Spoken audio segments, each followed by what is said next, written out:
Почитувани, на македонскиот јазик му се заканува бришење од извештајот на Европскиот парламент. Доколку тоа се случи, ќе има само еден виновник – Христијан Мицкоски и никој друг. Мицкоски свесно ја отвори веќе затворената дебата за македонскиот јазик во Европската Унија, со што директно го загрози она што еднаш беше постигнато – признавање на македонскиот јазик како единствен и автентичен јазик на македонскиот народ во Европската Унија. Ова, почитувани, не е грешка.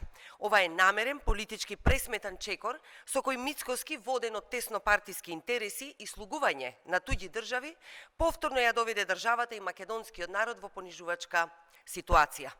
Мицкоски, почитувани, не може да впери прст кон никого за поразот што Македонија повторно го доживува во Брисел.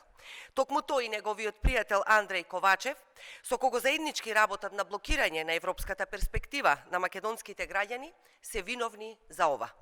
Неговата координирана акција со Андреј Ковачев и европратениците од ДПП резултираше со тоа што денес повторно ни се оспоруваат јазикот и идентитетот.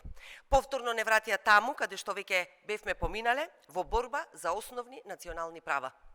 Сада сама, почитувани, преку договорот за Фронтекс и преговарачката рамка ја извојува најчистата победа за македонскиот јазик.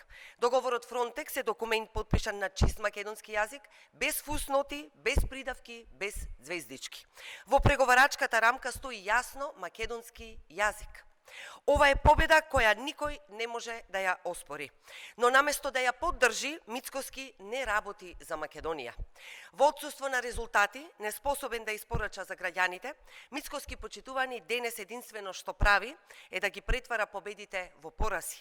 Ја турка Македонија во амбисот на криминалот, корупцијата и самоволието, киднапирајќи ја европската иднина на државата.